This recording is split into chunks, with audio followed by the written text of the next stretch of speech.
Morning. I'm Ava Lawrence, and welcome to the Veterans Memorial webcast. Today we have Sarah Blanco with a local news story, Maria Reina with a national news story, and Alma Lopez with our sports story of the week. Let's get started with Sarah Blanco and our local news story. Thank you, Ava. According to Gary Long, life just got a little easier for parents whose children ride the bus to school in the largely rural Los Fresnos Consolidated Independent School District. This year, the district launched a new smartphone app that allows parents to know the exact location of their child's bus at any given time.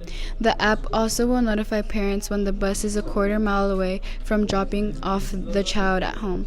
It is for the safety of our children and the peace of mind of our parents, said Suzanne Ramirez. Now we have instant communication on the location of buses the parents can access for their child's bus. The free app is available for download on Google Play and Apple iTunes stores. As of Tuesday, more than 1,000 Los Fresnos parents had downloaded the app. Ramirez said the app can also be accessed on the computers at the website www.safestopapp.com. It's a secure app where the user can only see the location of their one bus, Ramirez said. The app automatically sends them a notification when the bus arrives a quarter mile away from their home. Concludes our webcast local report.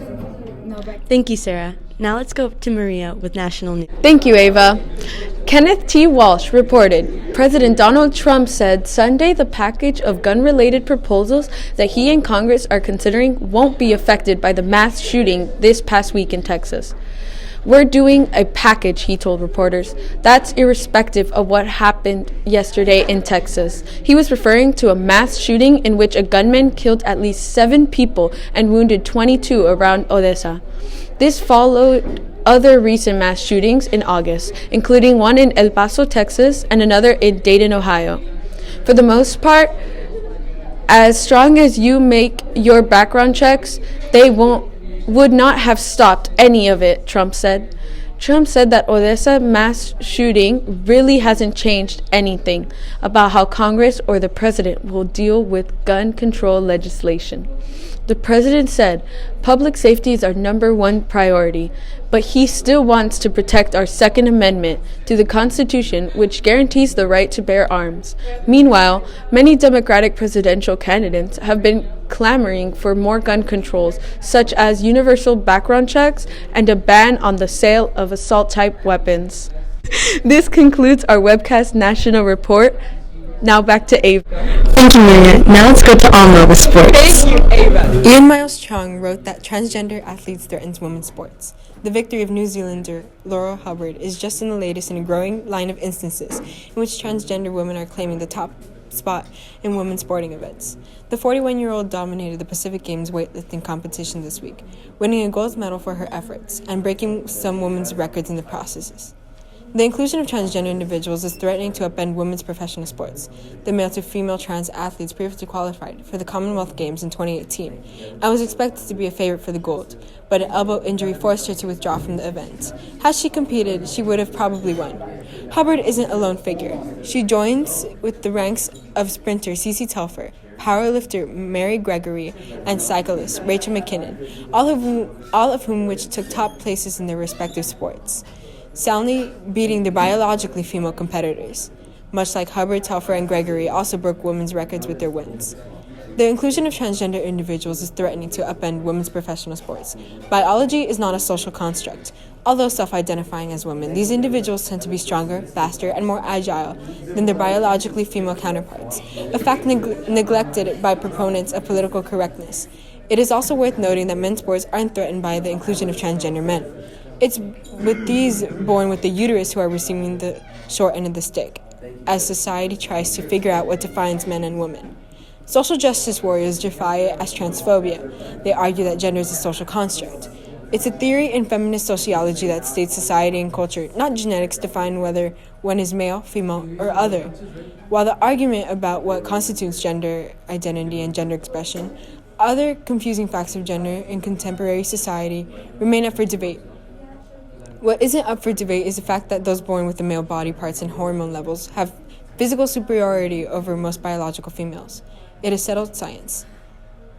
Harbour's inclusion in the Commonwealth Games last year prompted researchers in New Zealand to voice their concerns over the inclusion of trans athletes in women's sporting events. The scientists argued that these individuals have an unfair advantage over women and are calling for sporting committees to fix binary gender categories, if only to make things fair. In a paper published in the BMJ Journal of Medical Ethics, researcher Lindley Anderson and her associates Alison Heather and Taryn Knox argue that capping testosterone levels, which has also have been proposed as a solution to maintaining a level playing field, just won't cut it. The research found the 10 nmol over L level permitted by the International Olympic Committee was significantly higher than the cisgender woman, whose sex and gender align as female. It is 10 times higher than a cis female. So this is one of my major concerns, argued Heather. At the moment, we are really targeting inclusiveness for our trans females to compete in a female division, and in that aspect, we are not considering a fairness issue for cis females. The researchers also argue that the advantages transgender women have over biologically female counterparts extends well beyond testosterone levels. Namely, they have denser and larger muscles, better muscle distribution, and higher lung capacities. Males even have an advantage when it comes to the amount of oxygen they can accumulate. This all leads to greater strength, agility, and dexterity, stamina, and endurance.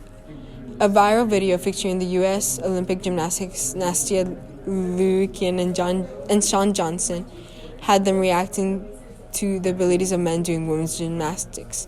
This is like depressing to watch this, notes Liukin. It is slowly but surely becoming the new normal in women's sports. For now, women's sports only sees minimal inclusion of trans athletes. But should things progress as they are, women's records are going to look that much different from the men's in the not-too-distant future.